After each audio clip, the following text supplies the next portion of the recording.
Jaime Harrison.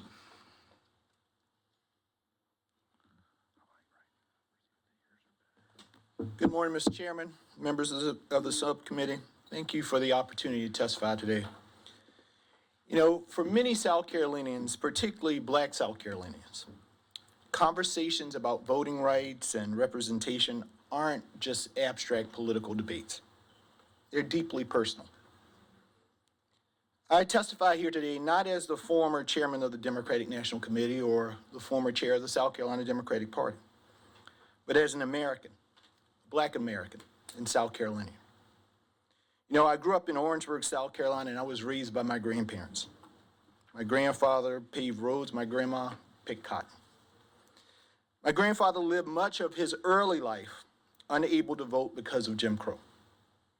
And one of the last things that we did together before he passed away was vote in 2004. I wheeled him into the precinct in Orangeburg, and afterwards we went back home and we sat out on the porch together. And he looked at me and he said, Jaime, there was a time in this state when I couldn't do that. There was a time in this country in which I was not always considered a whole man. But today we voted. And then he told me something that I will never forget. He said, never let anyone tell you that you don't matter. Never let anyone tell you you don't count. My friends, that is why efforts like this concern so many people. South Carolina has a long and painful history when it comes to race and representation. During Reconstruction, South Carolina sent 8 African Americans to the United States Congress.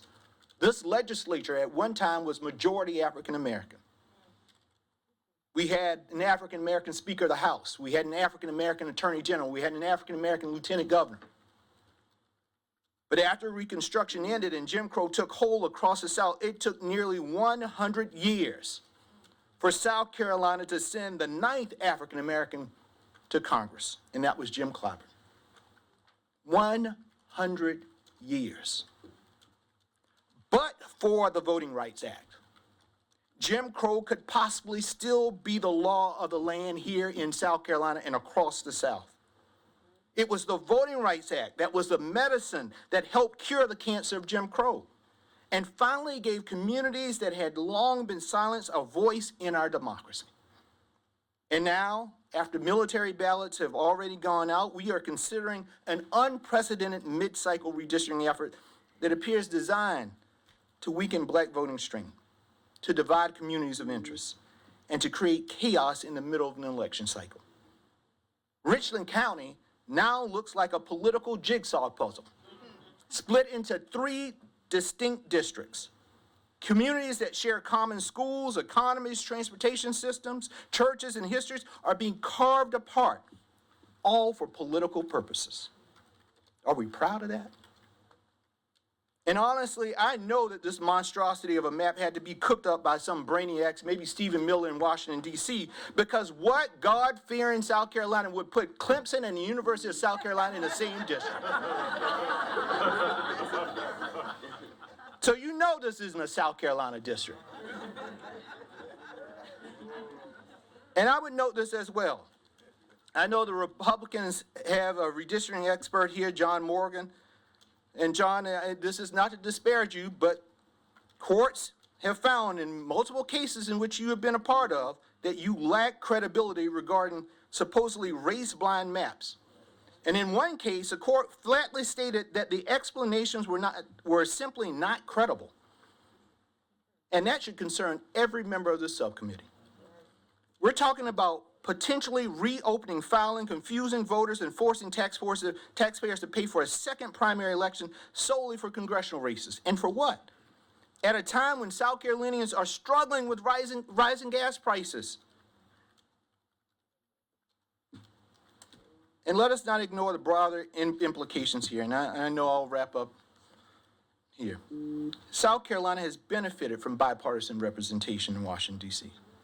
When the Port of Savannah had already secured authorization to deepen its port, Charleston did not have its authorization. You know how it got it? It got it because Jim Clyburn picked up the phone, called Joe Biden. Joe Biden went to Barack Obama and put it in the legislature. You know how I know? Because I was right there when it happened. Nikki Haley couldn't have gotten it done. Lindsey Graham couldn't have gotten it done. It was because we had a Democrat in the White House and a Democrat in Congress who was able to get it done. Now think about had that not happened. Think about where the South Carolina port would be right now today if Savannah was deep, but we weren't. Think about the billions of dollars we would have lost. Folks, let's do stuff that is good for South Carolina.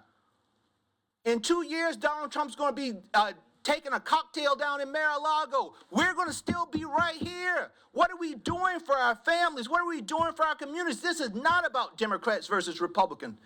Strom Thurmond and Fritz Hollins used to work together in Washington, D.C. to bring back every dime that they could for South Carolina. And it didn't matter if it was a Democrat dime or a Republican dime. It was a South Carolina dime. And that is where we need to go back, my friends. And I will say this, Mr. Chairman, and I will sit down. Let the record be clear